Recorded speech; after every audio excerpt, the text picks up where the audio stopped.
Scott Barrett is the Chief Executive Officer at FantasyPoints.com. He spent time as a senior fantasy analyst at PFF, he's a 5-time FSWA finalist, he likes Matt Jones more than you do, and he's always providing some hashtag dank stats. These are his late round perspectives.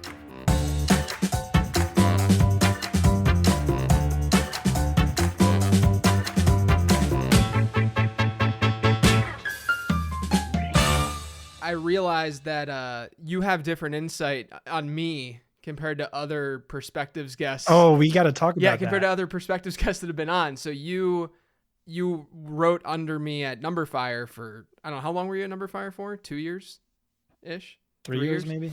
And yeah, I mean, like, you have a different, perspective on me as a human because you got to feel my wrath as an editor for those 3 years. But I lived in fear of you.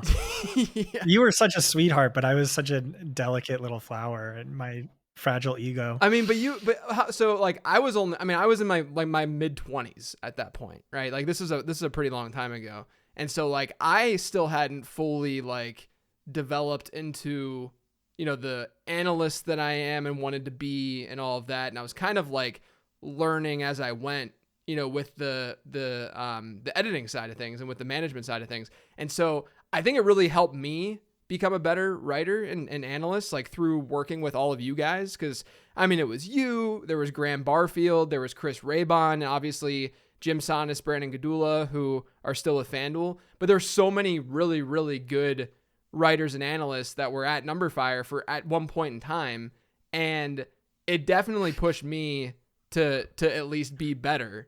But I really think that it's sort of like, I think that people can all, and Denny Carter talks about this all the time, but I think that people can become better writers and such if they just read more, right? If they just consume more information and whatnot.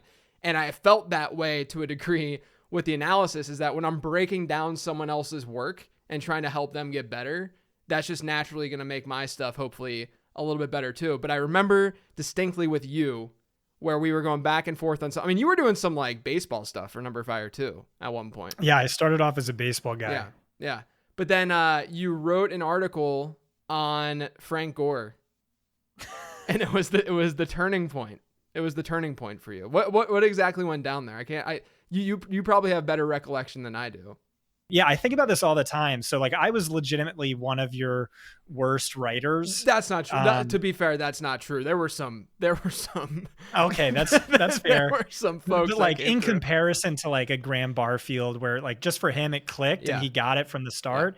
Yeah. And with you were so patient. You like so much hand holding. We would go back and forth on edits for hours and you would just repeat the same thing over and over and over again. And I don't know what it was with me. I think I was like trying way too hard, or so. I was also trying to do the Matthew Berry thing, where like these overly long, quirky, funny intros, and like that only works if you're Matthew Berry. I was not a stats guy. I was not good at stats. That took a lot of time and effort from studying people like you and Pat Thorman and Rich Rebar, and like, okay, how did they arrive at this stat? Why are they using it? How can I get there myself? But like legitimately, painstaking hours and back and forth emails, you editing my work and getting it to a place where it was good. And I don't know what happened. I write this one article about why Frank Gore in his like age 37 season was a strong best ball value, which he was. And I just like, I felt it right off the bat. I'm like, oh, that's good. That's a home run right there. And you send me this email back and you're like, yo, what is this? This is perfect. This is so good. You finally get it. And I'm like, I know, I finally get it. And so it dropped the day before my birthday. And the next, and it did really well on social. You gave it a shout out and it was on my birthday. And Sig Bloom was like one of the people who like got me into this industry. I was working this soul crushing 9 to 5 where I just wanted to kill myself every single day, but they let you listen to podcasts. And I would listen to his podcast every single day. So he was like one of my favorite people to follow on Twitter. And he retweeted it. It was like, this is great work, and followed me. And it was like the best birthday present. And from there, it was just like home run after home run. Like it really just clicked. And I think that speaks to, for some people, you see this like steady linear growth.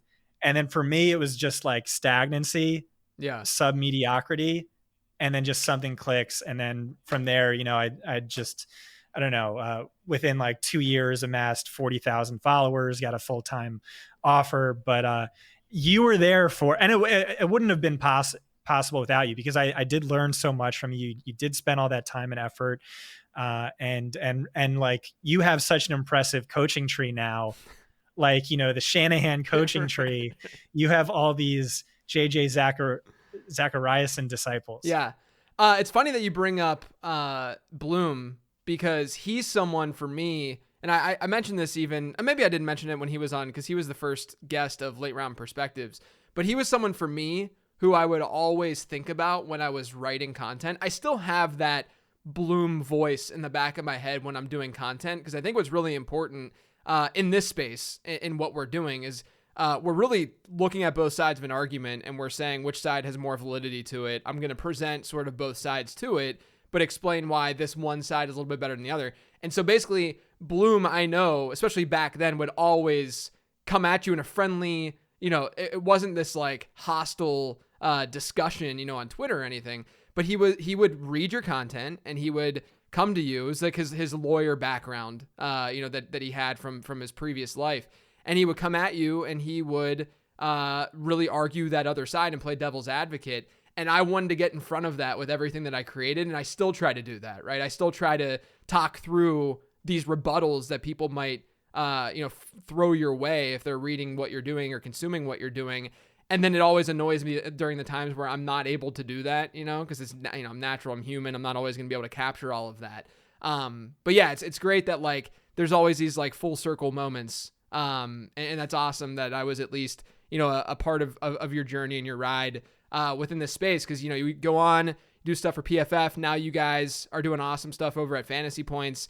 You guys have a huge data suite that you've been working with, and you've become, you mentioned it, you've become someone who loves digging into metrics to sort of find what's real and what's not. I think that you dig into these numbers more than 99% of the space, in terms of really looking at like what correlates with this, what works with this, like why are people focused on this metric and why are people not focused on this metric. So I was curious to sort of kick things off here.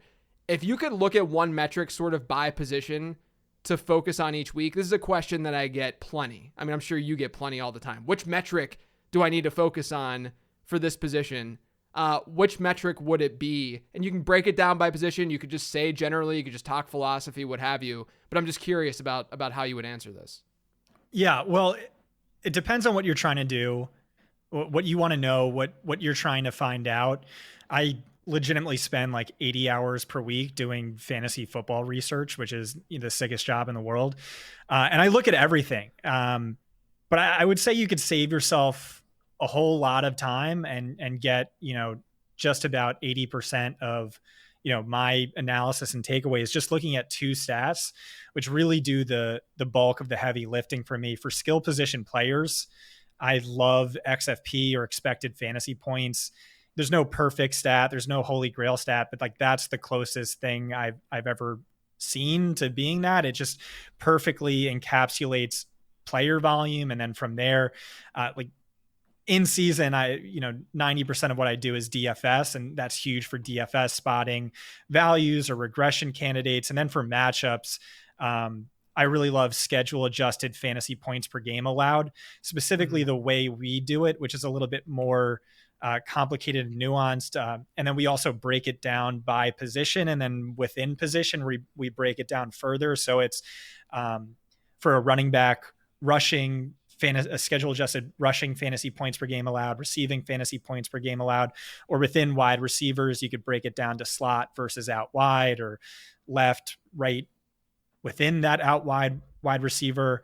If you're talking about efficiency metrics, that's a little different too. So I don't do XFB for quarterbacks, just because that's a position that relies so much more on efficiency rather than volume. So my go-to stat for that would be fantasy points per dropback.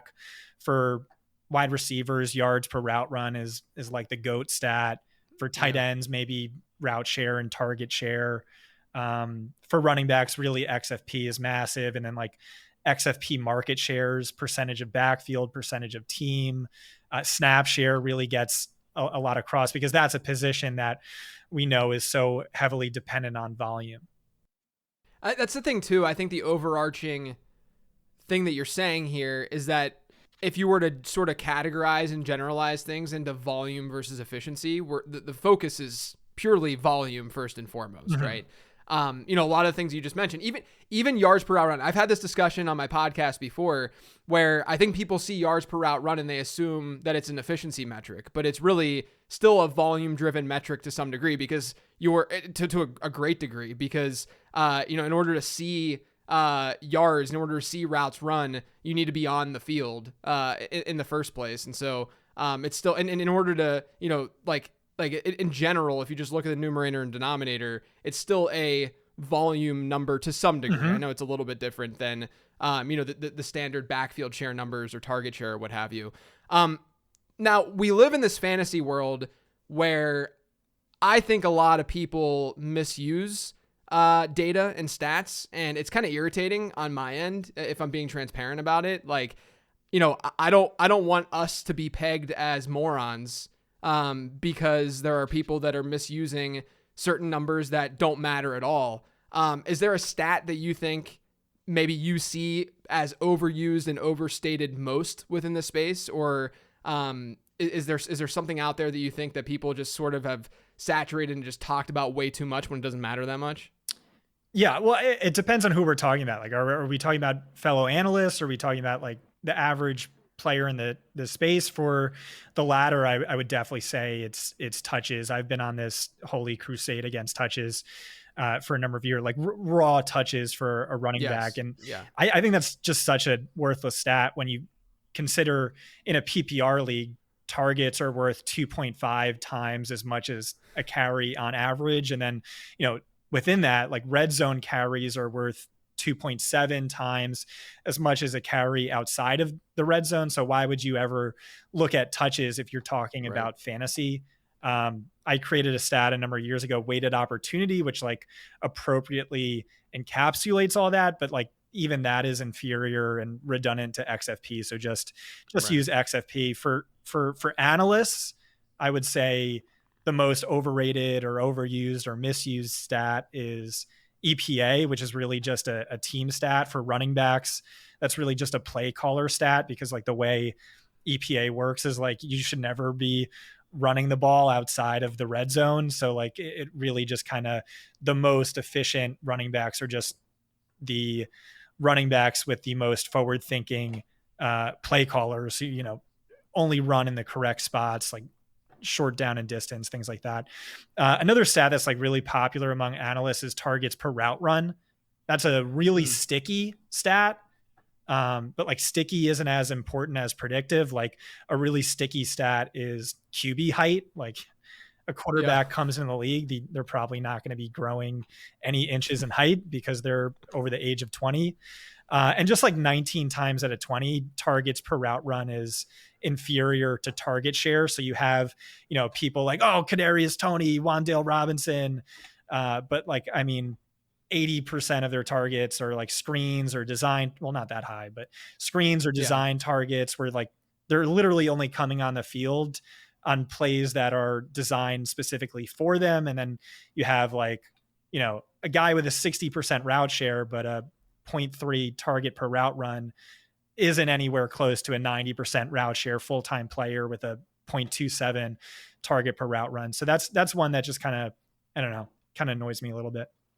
Well, that's the thing too, is I think a lot of metrics in general need to be used in conjunction with other metrics. Right. That's really what you're saying. Like a targets per route run can be fine as long as you're giving that context. If you're giving it context with Kadarius Toney versus a Justin Jefferson who's or Tyreek Hill, let's say, who's running an absurd number of routes, that's important, right? Or if you're using it in conjunction with yards per route run and such and snap share. And you mentioned EPA. EPA is really interesting because you and I, back in the number fire days, speaking of which, net expected points was number fire. Like number fire was one of the first like the OGs, not the OG. I mean, expected points models were created before NumberFire, but expected points numbers were not nearly as big as they are now, where you can literally find, ESPN personalities citing EPA and people kind of inherently sort of understanding. I don't think people really understand fully what expected points added really is and how it's calculated and stuff like that. But you have a general idea of like, oh, this metric can tell us something descriptive, right? But I do think that what's funny is back in the NumberFire days, we had net expected points, and we were basically using that as a driver for a lot of the content that we were doing. And then sort of as the years went on, it was like, this isn't like a bad metric, but there are just other volume related metrics that you can focus on that are going to give you, better information than what this is saying. And then, on top of that, EPA, like EPA per rush or EPA per target, whatever, or even dropback, you're telling more of a story with those numbers, in my opinion, than actually like talking about what's going to happen, that you talk about descriptive versus predictive numbers. And it's another number where I think it needs context, where if you're going to use EPA per rush for a running back, let's say, you better use something like success rate alongside it. Like you need something to give you more of that like binary, was it a success or not? Or else it's no different than yards per rush and yards per carry at the end of the day. Like which is one of the worst stats.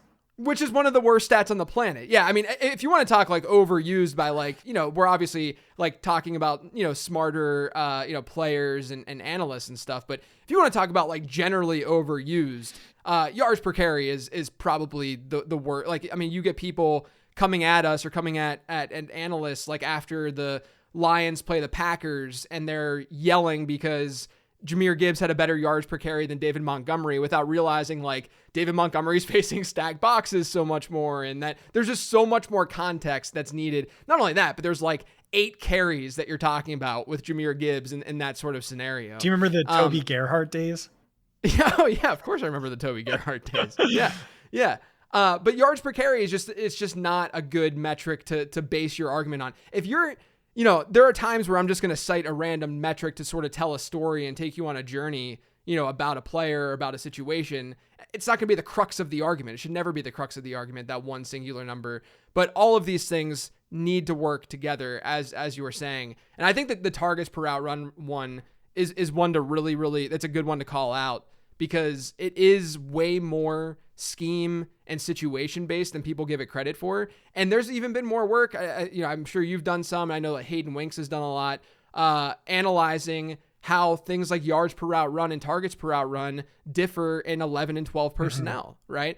Drake London last season, for instance, he was obviously is a good player in and of itself, but his per route run numbers are probably inflated at least a little bit when you consider competition and you consider how often they had 11 and ran 11 personnel. More wide receivers on the field means that there's a higher chance that a target's going to be divvied up or it can go to other directions. And so you have to at least keep that kind of stuff in mind. It doesn't mean that yards per route run or targets per, it doesn't mean that they're worthless. It just means that you need a little bit more context whenever you're using these numbers, and that them alone is not sufficient enough. Now, on the flip side, so we talked about overstated metrics. What do you think is sort of underrated right now?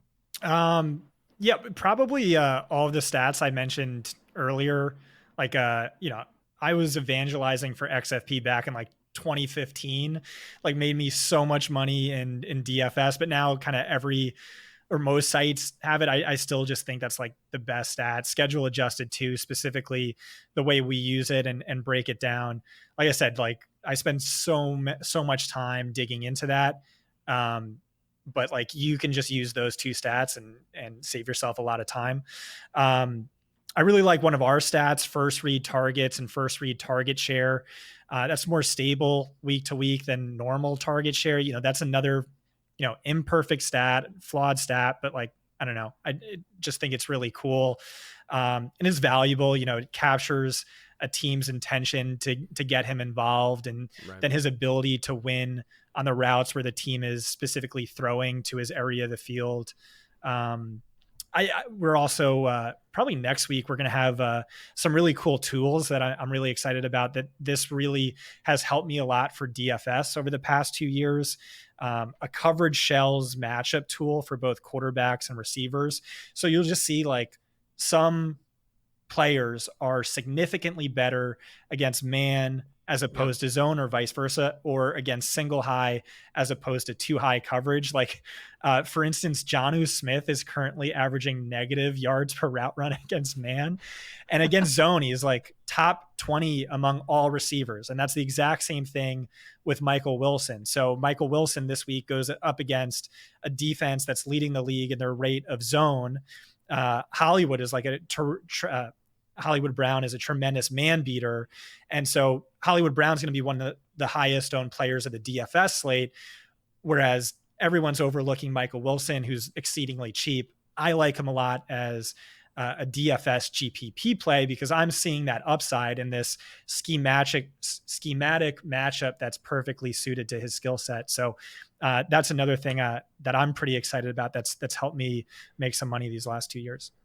Yeah, I think that's been a big difference for me over the last maybe year or two, is trying to dig in more to what these defenses do schematically, and seeing how that impacts these, especially wide receivers, obviously, and how that impacts these wideouts, like Christian Kirk being so good against man versus, not as good against zone. And you can see sort of like what teams are thinking whenever they're not just utilizing those players in game, but even like during the offseason when they're bringing guys in. And like you could look at like a San Francisco and be like, okay, Brandon Ayuk, we know that he's going to be great against man more than likely, and that Debo is probably going to be more of the zone. So literally just look at their like this high level, just look at what this team does in terms of man versus zone, and you can maybe get a general idea. Obviously when both guys are healthy, you might be able to get some idea of, is this going to be more of a Brandon Ayuk game? Is he going to destroy today, which has basically been every week this season? Or is it going to be, more of that Debo game? I think that's sort of where like the next frontier of more mainstream fantasy analysis, it'll get into that a little bit more. Obviously plenty of people are doing it now. But it's not as easy and accessible for a lot of people. I think when it becomes more and more accessible, we're going to see more and more of that type of analysis. All right, let's move on from the metric stuff. Let's talk about some individual things that are going on around the league right now. I sent you an agenda, before we hopped on, just so that you were aware of what we were going to talk about. You could prepare if you wanted to. And one of the things that I talked about on this agenda, one of the questions I had, was about the Rams backfield. And I think your response to me was perfect. And that's why I'm prefacing with all this, because I think it's very, very important for people to not just hear this from me as an analyst listening to this podcast. This is why I have late round perspectives in the first place, is to get this other perspective. So we have the Rams backfield right now totally up in the air. Like, we're recording this on Thursday, and even still, like, Zach Evans had a quote today, I think, or last night or something, where he's like, I have no idea how they're planning to use me this week. And I think it's kind of believable, because I don't think anyone really knows. I mean, you have Jordan Rodriguez from The Athletic, who's a great Rams beat writer, and she's like, I want to help you guys. I just have no idea how this is going to really play out. So in situations like this, we can just think of it as from a process standpoint, instead of you giving us like an answer of who you think is going to sort of carry that workload in that backfield, or what you think is going to unfold. In situations like this, how do you approach it? Like what's your thought process and sort of how things might work out and play out? Yeah. So Sean McVay was asked yesterday if Zach Evans was on track to start this week. And he was like, yeah, I wouldn't say that. So that's not great vibes, but he also like basically just said like, I don't know, we'll just see like how these guys look in practice. And so it's just like, yeah, I don't know. You don't know. The coach doesn't know. The players don't. So there's just like massive uncertainty here. First, I would start with like what I think the most likely situation, like outcome is, and it's probably Zach Evans gets the first crack at early down work. Mm-hmm. Maybe Royce Freeman, who's like 250 pounds randomly. He's a big boy. He is two Atwells is Royce Freeman. Love that. 2 cubed squared. I don't know. Yeah. So maybe he gets the goal line work, but I definitely think Kyron Williams is going to come in and get the passing down and pass blocking work. That's basically kind of what Sean McVay has said. He's also like this weird guy who like totally plays favorites. Like certain players, he's just like, Cam Akers, I'm sick of looking at you. Get off my team. Yeah. Like I'm going to trade you for nothing. I think Henderson is probably terrible. but I just think he is like McVay's guy. Like we've seen him be the RB1 last year when he was terrible. And I do think pass pro and like the familiarity of the scheme is really important.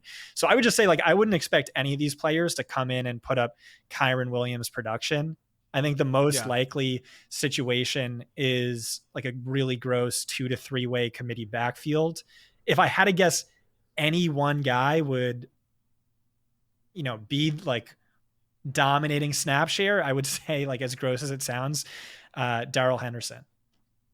Yeah, look, I can make an argument for any guy. I can make an argument for Gaskin. I can make an argument for Henderson. I can make an argument for Royce. He was asked about Gaskin. He was like, "Yeah, I don't really know that guy too well, but one of the other coaches, coached him a couple of years ago." Yeah, so you have that tie of Gaskin, with the coaching staff. I also think there's probably, like, if I were to rank these players as strictly talents, maybe this is sort of I don't know. I don't think there's really a hot take when you're ranking these kinds of running backs to begin with, but I would probably say Gaskin has the most intrigue as like a talent. Okay. That would be my jet, because I wasn't very high on Zach Evans coming out. Nice. I do think there's at least that ambiguity. He was RB2 for a lot of people. Yeah, he was. That's what I'm saying. RB2. That's been the hardest part for me with Zach Evans, is that I, of course, am seeing what other people are saying, and there's smart people that liked Zach Evans, right? And so my model doesn't like him. There's a lot of, even some like off the field coaches haven't necessarily like loved him and coaching him kind of stuff. And so you bring all that together, what the model's saying, and but then there's the side that he competed with really good running backs, or at least pretty good running backs in college throughout his collegiate career. And again, there's some smart people that do like him. And, I generally am trying to buy into ambiguity a little bit. We've seen Royce Freeman. We've seen Myles Gaskin. We've seen Darrell Henderson hasn't played. I don't even know when the last carry Darrell Henderson got was, right? Royce Freeman might have been for the XFL. Yeah, it was for the, that's right. Yeah. And then Royce Freeman, he played for Houston a little bit last year. I think he had a game where he wasn't a full blown bell cow, but he had like a decent workload. And then Gaskin hasn't done anything since, the big year that he had basically in Miami. And so, yeah, I mean, like, from that perspective, I understand why Zach Evans would be sort of the number one off the waiver wire. But to the point of this greater discussion, I think knowing the up in the airness that we're looking at right now can still help you dramatically in how you're managing your fantasy team, because there were people that went really hard on Zach Evans off waivers this week, right? Like, people are spending 40-50% of their FOB on Zach Evans. And if you walk into a situation like this, knowing that, sure, there's a possibility that he's that's in his range of outcomes, I guess, that he could be a bell cow, but him compared to most other 40-50% guys that you're going to get off waivers, it's just the workload, the confirmed workload is certainly not there for Zach Evans compared to a lot of those other guys. So right now I'm on, this has changed every hour for the record, with how I view things. Right now I'm on Team Royce Freeman for this weekend, because I think there's a chance that we see him, because he's the only guy outside of Zach Evans who's been on that team for more than 2 days, right? And then on top of that, he is a bigger bodied dude. Could easily see him at least as the goal line back, and I think that there's a chance that we see him as a pass catching back, just given his experience. And so I'm on Team Royce as maybe a desperation flex this week. I'm still probably going to rank Zach Evans ahead of him because it's probably a little bit safer, but I'm just not going to be shocked if we see more Royce Freeman. And I'm not going to lie, we could say it's coach speak, what have you, but I do think Sean McVay's quote about Zach Evans is a little bit damning. Like, I think that matters. But he's also like the world's biggest liar. Like, he's one of the worst in terms of coach speak, 100%. Just flat out lot. Like, he said Cam Akers, he's going to be our featured bell cow. Yeah. We love him. He's yeah. If I had to pick a team, I'd be Team Darrell Henderson, which is like one of the worst, teams to be on. It's just like that familiarity dating back years, the trust in pass protection. That I think what's going to happen this week, let's say 64% snap share, 11 carries, 2 targets, 3.7 fantasy points. Yeah, leads the backfield with 3.7 PPR points. Yeah, right? Doesn't catch either target. That's part of it too. Is like you saw when Cooper Kupp came back, Kyron Williams is ranking, top 5 among running backs in target share, and then Cooper Kupp comes back. He has one target. So I just don't see a lot of. I feel like this is basically irrelevant. I don't see much upside for any of these guys until Kyron comes back. Yeah, the Cooper Kupp example is a really good example of the fact that you can talk about vacated targets not being a thing and all that because there's just a lot of more things that are dynamic involved in vacated targets. But there is vacated target share. Like target share always equals 100%. And when you throw one of the best wide receivers who's seemingly healthy back into the game, and he's gonna command a 30% target share, you better believe it's gonna affect other players on that team. And now it's affecting things even more because Puka Nacua is still seeing, a 25, 30% target share himself. I mean, Cooper Kupp's basically seeing like a 40% target share. But, so you see these two guys who are seeing 60 to 70% of their team's targets, which is unheard of. And so obviously that's going to have this trickle down effect, this domino effect on a player like Kyron Williams. So that's a really good shout out too and call out is that we can't even assume that in some, all of these running backs, even if you had, one running back seeing the vast majority of this work, seeing a decent enough, workload, at least as a bell cow and at least as a receiver. So there's just a lot to not like, about the Rams, even though it's a decent matchup against Pittsburgh this week. Christian McCaffrey's in a similar boat. The difference is I think both running backs are much better than the running backs we're talking about here. McCaffrey right now, his status is up in the air. We don't know if he's going to play or not. By the time you listen to this, you might know that he is playing. But we have Elijah Mitchell and Jordan Mason. And last week you had Elijah Mitchell coming off an injury. Jordan Mason outsnaps him. I think it was like 15-7. And so now what do we do? We thought that Elijah Mitchell would probably be the 1A if Christian McCaffrey went down, but Jordan Mason last week was the 1A, in that backfield without Christian McCaffrey. How are you approaching this backfield? I know they're playing, later in the week, and so it's a more difficult scenario to sort of play out in terms of like team management. But let's just assume that CMC's rolled out tomorrow. Mm-hmm. How would you sort of approach which guy you're leaning towards? Right. If you read the quote from Kyle Shanahan, it's the exact same thing. I don't think even he knows. Maybe there's some upside here. Like McCaffrey leads the league in rushing yards. I think this is probably going to be a gross 50-50 committee backfield though. Like that's what we've seen from Shanahan without McCaffrey. The good news is like him and McDaniel, hyper efficient running game. So again, there is some upside, even if it is a 50-50 committee backfield. You can't really take anything away from their usage last week. Elijah Mitchell only really had one true day of practice. If I had to give the edge to anyone, I would probably give it to him just because of what he did last season and like everything else. You can argue like he just wasn't fully healthy, but maybe he is now. Yeah, I could go either direction with both guys. So I certainly wouldn't argue that. And obviously if it's a 50-50 split, you could get fantasy value out of both guys if CMC is out. I just don't know if we're going to know if CMC is out or not. I want to talk a little game theory. Justin Jefferson right now, he is out for, let's say 3-4 more weeks, 5 more weeks. What he's going to do rest of season is still kind of up in the air because they could hypothetically shut him down or he could say, I don't want to play. And, if the Vikings are out of it, I'm curious if you don't have Justin Jefferson, are you, and I know that you're someone who obviously, you've written about this at length, targeting upside. Are you someone who would be buying into a potential Justin Jefferson discount right now? Yeah, absolutely. Definitely. Like this sort of trade perfectly encapsulates my upside wins championships draft philosophy. I want to be stockpiling as many power law players as possible. Don't really care so much about depth.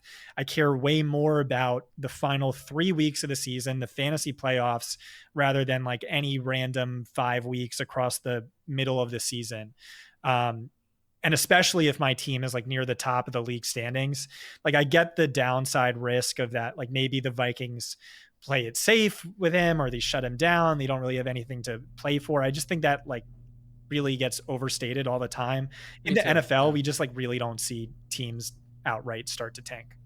Yeah. That there's always talk about what if this guy, I mean, even like the Kirk Cousins trade talk, right? Where sure, it's still a possibility. I mean, who knows? But I think we have to look at the likelihood of something like that happening. I think when people throw out these ideas of these scenarios going down, whether it's Jonathan Taylor sitting out the entire season or Justin Jefferson, not playing from here on out, or Kirk Cousins getting traded, I think it's almost human nature to automatically assume that that's like a 50-50 outcome, that it's like this person's thinking this person's not thinking this. Therefore, there's a 50-50 outcome here with this thing happening. But like you said, Le'Veon Bell that season, right? Where James Conner did what he did with Le'Veon Bell sitting out the entire season. That's it. Like that's our sample of stuff, of something like that really, really going down, right? It doesn't seem very common. And these are professional athletes who are trying to dominate their sport and trying to get paid at the end of the day. And Justin Jefferson, to me, seems like someone who is going to want to be on the field if he is indeed healthy. I mean, they're going to take their time, I'm sure, and make sure that he is healthy. But yeah, I agree with you that he's an upside play. Obviously, someone who can blow up for your squad. If you're sitting at 5-1 right now and you get Justin Jefferson for like, a wide receiver 2 or something, seems like a slam dunk kind of move. Let's talk about another guy who's dominating this season, Raheem Mostert. Is this gonna keep going? Like what's happening right now?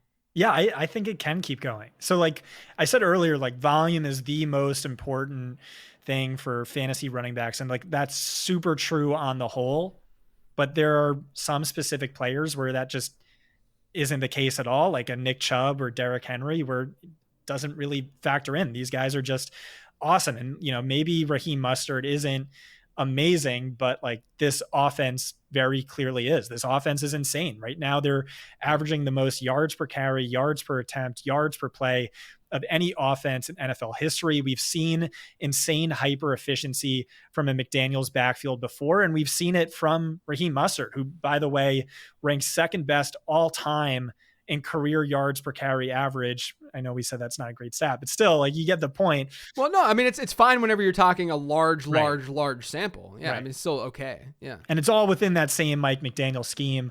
He probably doesn't finish as the overall RB1. There's probably some slight efficiency regression, but yeah, like mid-range RB1, that sounds good to me, at least until A-Chain returns.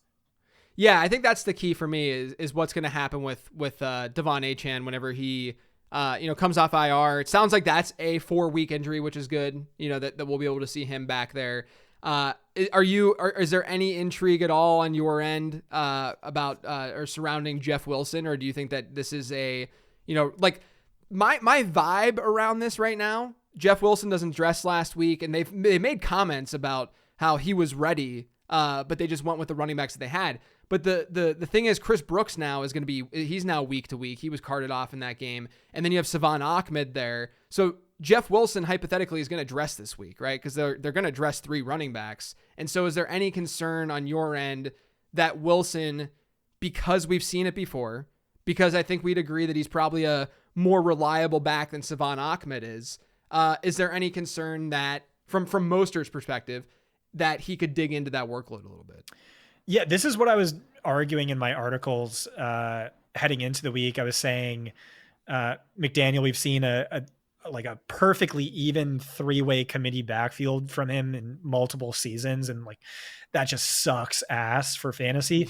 But I don't think so. I think Jeff Wilson is just behind Brooks and Ahmed. That's basically what the coaching staff said. They said, yeah, he was ready last week, but we felt like we needed Robert Jones, an offensive lineman, on the 53-man team a little bit more. So, I had a lot of Jeff Wilson in best ball, a lot of the Miami running backs, but enough Daniel Jones and Anthony Richardson to make that not matter.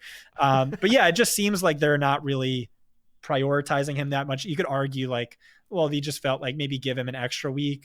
But I don't know. That's not how I'm reading it. I kind of think like Ahmed is a good DFS play this week, and I don't expect Wilson to come back and put too much of a damper on Mostert. Another backfield that I think is kind of intriguing right now is what's going on in Houston. Dameon Pierce kind of been an obnoxious fantasy asset this season where, he hasn't really found the end zone as much as people would like. And then he's definitely not been used as a bell cow. He hasn't been used in that receiving capacity, which he wasn't really last year. It was more of a projection of hopefully this would happen this year if anyone was drafting Pierce. But then this past week, after Pierce in week 5 sees 100% of the team's running back rushes, this past week he sees half of the team's running back rushes. And Devin Singletary, I don't know what your expected fantasy points model says, but I would assume that he had more expected fantasy point. Maybe not if goal line work was favoring Pierce a little bit more. But regardless, I would assume that it would be close. And Singletary was seeing more receiving work, running more routes, all that good stuff. How are you seeing this backfield sort of pan out? And then do you think that there's a possibility that Devin Singletary could end up just outscoring and outpacing Dameon Pierce rest of season out of their bye? Yeah, I think that's certainly possible. I know at the very least, like Dameon Pierce, I think is just like a fantasy bust. He's the least efficient player in fantasy right now, if measured by XFP. Least efficient of any player at any position. His usage, which already wasn't good, it was like a season high 55% snap share, is steeply declining, 35% last week, not involved in the passing game. And so about like 7 days ago, there was this quote from Bobby Slowick, who was asked, their offensive coordinator asked directly about Dameon Pierce. And like, I could pull up the exact quote, but like basically to me, it said, listen, this kid's a really good player, but he just doesn't fit our offense. And so Houston runs like a massively zone heavy run scheme, same as McDaniel, same as Shanahan. And Pierce has greatly struggled in zone concepts this season, 2.32 yards per carry, but in man gap schemes, he's great. Like he was last year, over 4.0 yards per carry. And I think that's really just what it is like, he doesn't fit the offense and usage declining. Like, yeah, I don't think he's going to be a fantasy difference maker for you. And I wouldn't be shocked if Singletary outscores him. Yeah, me too. Singletary to me was the number one waiver ad this week. Because I think people were sort of overlooking because they were on a bye, the Singletary situation, but people were overspending on Zach Evans, in my opinion, of course. Obviously I can be wrong, but I saw them as overspending on players like Zach Evans, even Craig Reynolds with Jahmyr Gibbs coming back, or hopefully coming back. It just seemed like a situation where Devin Singletary was sort of flying under the radar because they weren't playing this week. And I'm with you. Like we also, people forget that Devin Singletary had stretches in Buffalo where he was very, very fantasy viable. Like he's not like a horrible running back. And if they use him in this receiving role, there is some intrigue there. The one thing I want to follow up with though, you mentioned that that Dameon Pierce has been really inefficient, according to expected fantasy points. I'm curious how you balance inefficiency with expected fantasy points. So obviously if a player, and what you mean by that is, I'm assuming is that here's their expected fantasy points, here's how they're scoring, whether per touch or overall, and Dameon Pierce is underperforming at the highest rate basically in football. I'm assuming that's what you're saying there. And then how do you balance the fact that he's just playing poorly versus regression's going to hit this dude and all of a sudden he's going to blow up? Yeah, so it is a balancing act, and it is more art than science. Like I'll post these charts on Twitter every week, actual fantasy points versus expected fantasy points. And a lot of the comments I get is like I'll write, regression candidates, but people will be like, well, all the bad players are bad and like the good players are good, which is like super true. Like, yeah, A-Chain's a freak, Mostert's a freak, Tyreek Hill's a freak. Yeah.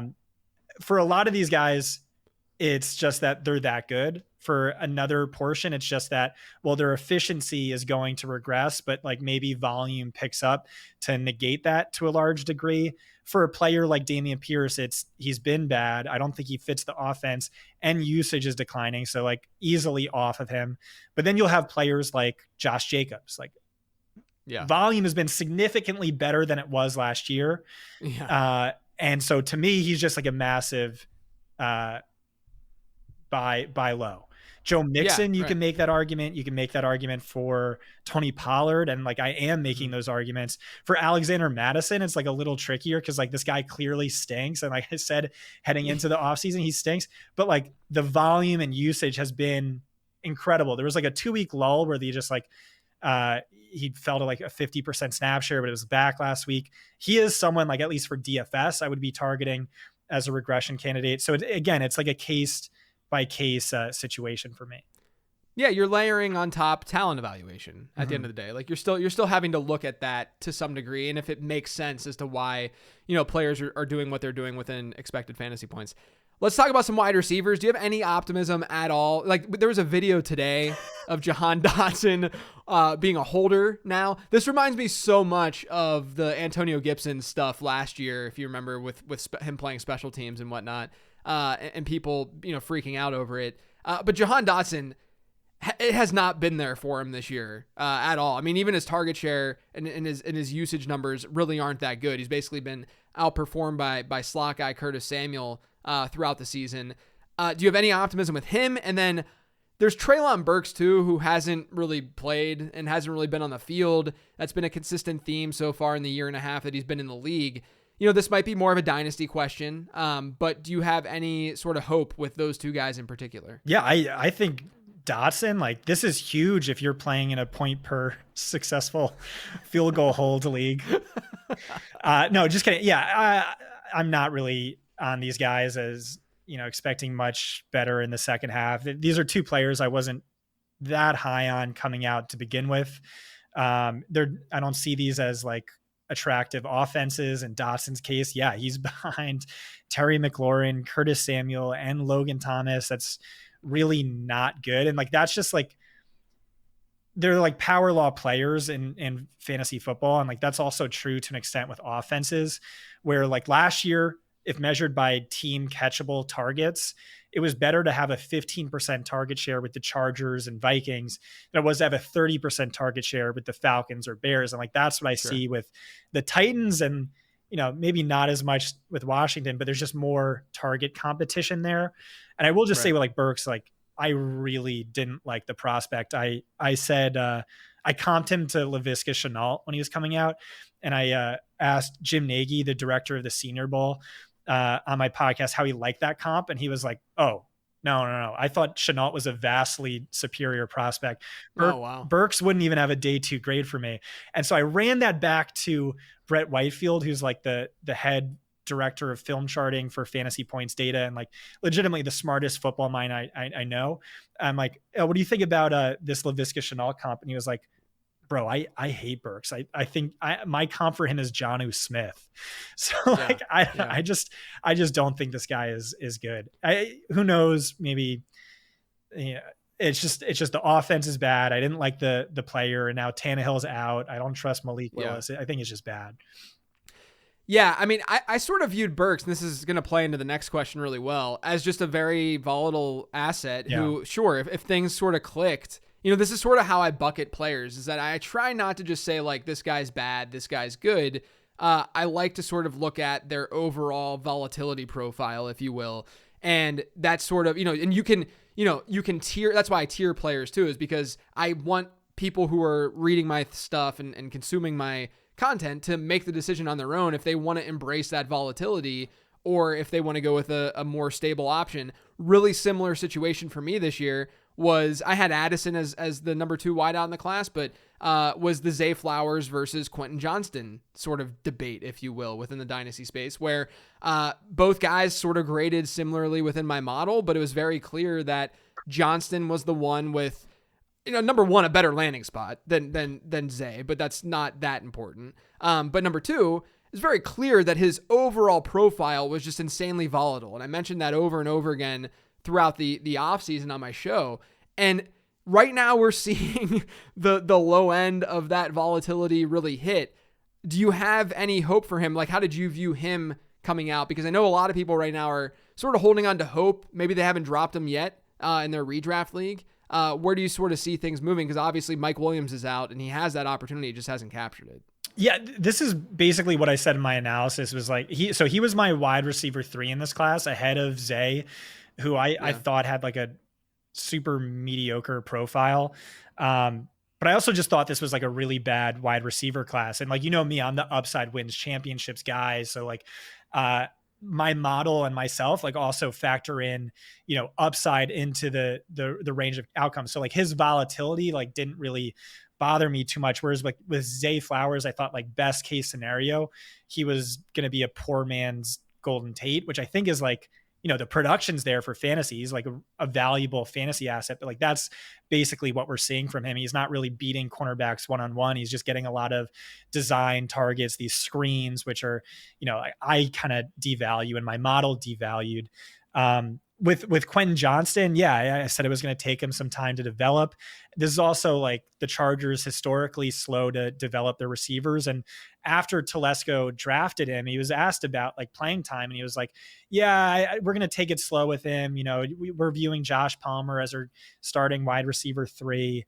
So maybe this is like take lock, but like I still see like some league winning potential for Quentin Johnston. Like, as you know, for rookie wide receivers, they tend to be far more productive in the second half of the rookie season. And it's not just like what we said at the start of the show, right? With me as a writer, it's not just like steady linear growth.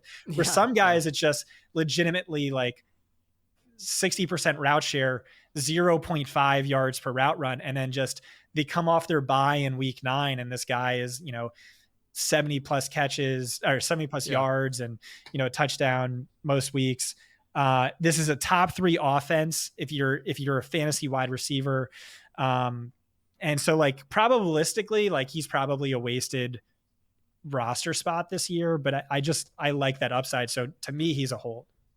Do you think that because we've seen, 2 years ago was Amon-Ra St. Brown, last year was Christian Watson. Do you think that he fits that sort of general mold of, if you were to pinpoint a couple of guys that are rookies who could maybe blow up down the stretch? I have maybe one other guy in mind. I can talk about him after this, but would Quentin Johnston be sort of in that bucket for you? Yeah, I think so. Part of it too is like usage. Like there were some like really interesting stats within his profile. Like he wasn't really used all that often in the slot last year, but like minimum 50 routes run or whatever it was the most efficient slot season of all time. Insane after the catch. Like some of the best yards after catch per reception, missed tackles forced per reception numbers ever, like way ahead of Zay Flowers. So it's like, why not use him a little bit like the Ravens are using Zay Flowers with these manufactured touches and screens? I thought that the drops thing was a little overstated with him. I don't know. I'm bullish. Maybe it's take lock, but I'm bullish. What was your other comp you were going to bring up? Yeah, the other player, this is out of left field, man. This is like I can't believe I'm even saying this on a show, but I'm still a little bit intrigued by what could happen with Jalen Hyatt rest of season. Yeah, I think that because you look at what happened this past week, he saw his best route participation of the year. He saw 13% target share. They've had these games where they started to use him a little bit more, but then they sort of pulled back. And it's very clear that on that team, they need that. They need that spark. They need a player who can really stretch the field. My fear is that they've been using Wan'Dale Robinson in this like obnoxious, low A dot roll out of the slot. And Jalen Hyatt really dominated in the slot. Like that's where he had his great season, his final collegiate season. And I don't know how often he'll be able to really find that role within this offense. But I try to look at the landscape in general. Players have already sort of like we sort of know what's up. Like, I'm not going to say JSN because that's an obvious one to sort of throw out there as like, sure. Yeah. I mean, would anyone be shocked if he has a decent second half of the season? Of course not. But as like a very, very low key, no one's talking about kind of player, Hyatt would probably be, QJ, I would give much better odds of sort of being that guy.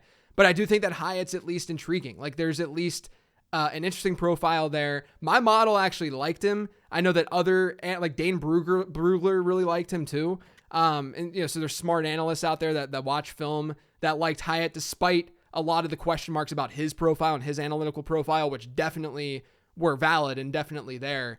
But I think that if you look at that team and what they kind of need, I think he kind of makes some sense. Yeah, right now he ranks like last of all qualifying wide receivers in targets per route run. He ranks top 5 in depth adjusted yards per target over expectation. So you make an argument like, hey, he's doing well on the targets he's getting. He should get more and like see what happens. You could also argue like, hey, maybe he's just not an elite target earner and they're like picking their spots. I don't know. My comp for him, I think, was like DD Westbrook. And I don't know, this kind of seems sort of DD Westbrook-esque. And it's also like, can we just talk about the Giants offense? As a Giants fan, this is it's horrible. The worst offensive line play I've ever seen. You can replace any individual person with a large potted plant and the quarterback would benefit. It is that bad. Yeah, I think, well, what's funny is one of the objective comps that my model spit out, because I usually spit out 3 of them for the prospect guide. And one of the ones that spit out for Jalen Hyatt was Jamison Williams, which actually might be valid in the wrong direction at this point. So I had the same exact thing. You know, like how high I was and am on Elijah Moore. My top comp was like Jerry Jeudy, and I'm like, oh fuck yeah, awesome, dude! I love Jerry Jeudy. And now it's like, oh, you know what? That kind of makes sense. Yeah, exactly. I mean, the model's doing its job, man. The model, it's just our brains have not, deciphered that as well as they probably should have. All right, last question. I've been asking everyone on the show to give either a buy or a sell candidate. We'll talk about a buy candidate right now that you are attacking and going after in your leagues. Yeah, right now, specifically this week, like you got to act fast on this because they both have A++ matchups. It's either Jalen Waddle or Josh Jacobs. Waddle has seen at least 9 targets in back-to-back games. Unbelievably, he leads all players at all positions in XFP per route run since week 2. By the same stat last year, he was 38th. This is a player we know is supremely talented. This is one of the top, most efficient offenses in NFL history. Over the last 2 years, he was a top 3 player in terms of fantasy points versus expected fantasy points. So I'm expecting like just an obvious massive regression to the mean. Like I said, the volume really has been there. It's just, he's underperforming, which I think is unlike a player of his caliber. Eagles secondary, beleaguered by injury. They rank bottom 6 in schedule adjusted fantasy points per game to outside wide receivers.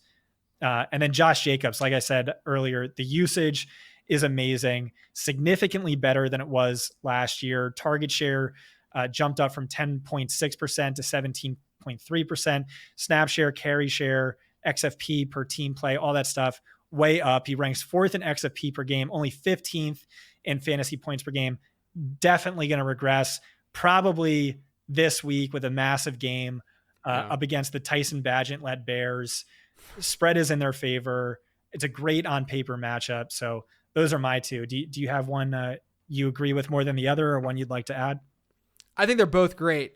Jacobs was one that I talked about on my mailbag episode where he is number 2 at least. I often use PFF's expected touchdowns formula. It's been helpful for me in the past. And so Tony Pollard right now is tops in the league in underperformance in the touchdown column. And then Jacobs was number 2. So he seems like a very obvious go-to. I think my only concern for Jacobs is just durability at this point, which is the same concern that you would have for any running back. So I don't think it's like unique to Jacobs in particular.